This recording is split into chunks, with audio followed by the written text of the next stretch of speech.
A frozen island no one cared about is suddenly at the center of a trillion-dollar race. For decades, Greenland was just white emptiness on the map. Ice, silence, and a few scattered towns. No Wall Street, no skyscrapers, no oil booms. Just ice. But under that ice sits something far more valuable than most people realize. Critical minerals for electric cars and batteries, strategic metals for missiles, fighter jets, and data centers. And every year, as the ice melts, that buried treasure gets easier to reach. Now the same powers that once fought over colonies and oil are silently circling this empty land again. The United States, China, Europe, all talking about security, climate, and development, while running the numbers on a potential $100 trillion prize. So here's the real question. Is Greenland about to become the next great land grab in history, sold off piece by piece while the world thinks it's just melting ice? Let's follow the money. Greenland was never just empty ice. For centuries, it sat on the edge of empires, technically part of Denmark, strategically watched by the United States, and lived in by indigenous Inuit communities who never drew the borders that outsiders put on maps. On paper, it looked remote, poor, dependent on subsidies. In reality, it was a quiet asset waiting for the right kind of world to make it valuable. In the old era, that value was mostly military. During the Cold War, the Arctic sky above Greenland turned into a front line of radar stations, airfields, and early warning systems for nuclear conflict. The island became a giant, unsinkable aircraft carrier in the north, important enough that American leaders even floated the idea of buying it outright from Denmark. Back then, what mattered was distance to Moscow, bomber routes, and missile trajectories, not what was buried in the rock under the ice. But the rules of the game changed. In today's world, power is not just about where you can put your missiles. It is about who controls the minerals that make batteries, turbines, chips, and advanced weapons possible. And that is where Greenland suddenly moves from forgotten colony to premium listing on the global balance sheet. Beneath its ice and mountains lie deposits of rare earth elements and other critical minerals that are essential for everything from electric vehicles and wind turbines to smartphones and precision-guided weapons. At the same time, climate change is literally melting the barrier that once protected those resources. As glaciers retreat and permafrost softens, access for mining, ports, and shipping routes becomes technically easier and economically more tempting. So now, a familiar pattern begins to emerge. The same world powers that once carved up continents in the name of civilization and progress are returning with new language. Green transition, critical mineral security, strategic investments. Only instead of gold and cotton, there are rare earths and uranium. Instead of caravels, there are mining corporations and sovereign wealth funds. In other words, to see what is really happening to Greenland today, we must read it not as the romance of northern ice, but as good old-fashioned financial reporting. Who is investing, who is signing contracts, and who is ultimately turning ice and rocks into numbers on someone else's balance sheet. Fast forward to now. The ice melts, and suddenly Greenland isn't empty anymore. Under that retreating glacier, rare earths worth billions, neodymium for EV motors, dysprosium for jet engines, uranium for next-gen reactors. China controls 90% of global supply.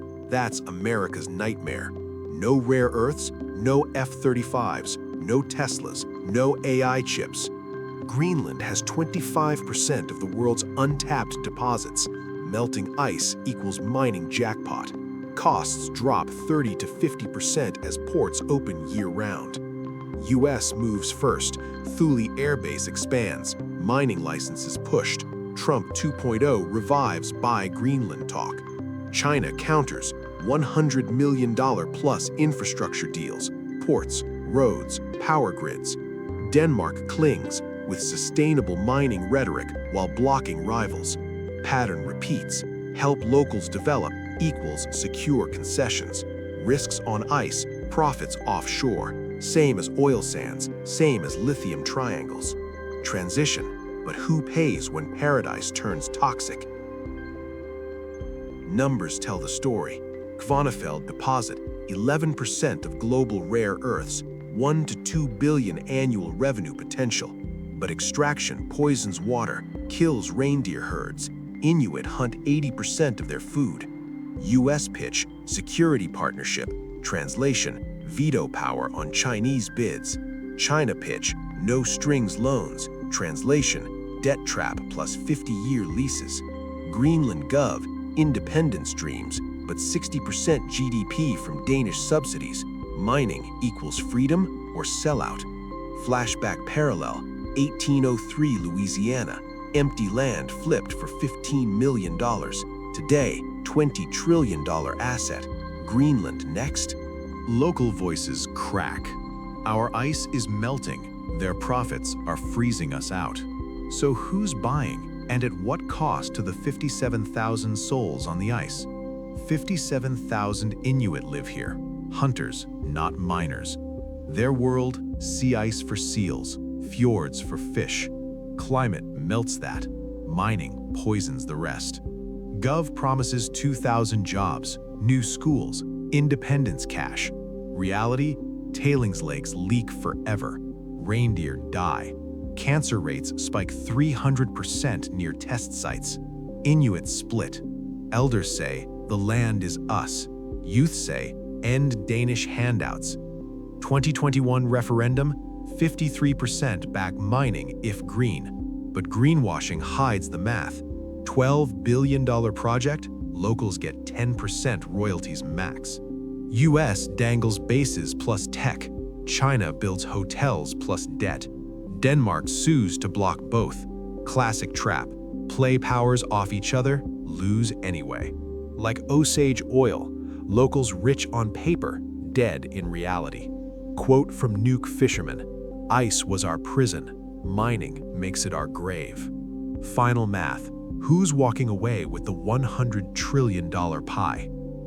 Now let's look at the supply chains for 2026. While Greenland's rare earth metals await excavators, a global shortage is already stifling production. Neodymium prices have soared 45% since 2025, paralyzing electric vehicle assembly in Detroit and Shanghai. Without 25% of new reserves, the supply chains from here will collapse. Tesla will postpone 2 million vehicles, and Lockheed Martin will reduce F-35 production by 30%. China, losing its monopoly, is already redirecting $15 billion to African alternatives, but Arctic logistics will reduce delivery times by 25 days. Tenders are accelerating. By 2027, auctions worth $20 billion are expected. First in line are Korean conglomerates like Samsung C&T, with their dry processing technologies that minimize waste by 60%. Next up are Canadian firms from Nunavut, proposing cooperative mining models with 50% local control. The EU is participating through a $5 billion green bond, requiring certification under the EU Critical Raw Materials Act, with fines for non-compliance of up to $1 billion. The Greenlandic Parliament is establishing a $2 billion fund to ensure risks, but tender committees are already dividing up the prizes under pressure from external lobbyists. For 57,000 Inuit, the key lies in processing contracts. Instead of raw ore, the focus is on metal separation plants. One such plant in Nuuk will create 800 skilled jobs with a salary of $90,000 per year, compared to $20,000 for miners. Training through partnerships with MIT and Tsinghua University trains 500 technicians annually, an opportunity to export know-how, not ore. Cooperatives like Inuit Mining Corp. They could capture 15% of the value chain, generating $300 million in net profit by 2030 at a 25% margin. Geopolitical upheaval. Russia, tightening its Arctic claims, is proposing gas pipelines to supply mines with energy, a $10 billion project with a 20% discount on fuel. However, sanctions in 2026 block 70% of deals, opening the door to Norwegian LNG at a 15% lower price. Trump 2.0 is putting pressure on America First through 35% tariffs on rare earth imports from Greenland to China, redirecting flows to the U.S. Forecast $8 trillion in U.S. GDP over the decade. Scenarios for 2040 show a wide range of outcomes. Optimistic, Inuit and the EU take 40% through green hubs, diversifying into hydrogen stations, $15 trillion extra. Baseline, the US, China, Canada triumvirate splits 75%, locals 12%, $12 trillion total, with inflation $6 trillion in real terms. Pessimistic, climate disruption, melting 20% faster, and protests freeze 60% of projects. Metal prices rise 200%, but revenues flow offshore, $500 billion max for the Inuit. Who will win? Not the superpowers, but those who master fintech minerals. Blockchain-based supply tracking will add a 10% premium to the price of ore. Greenland could become the Arctic's first crypto island. Smart contracts for tenders, NFTs for plots with a 5% return on sales. 57,000 votes will decide, sell the ice or patent the future.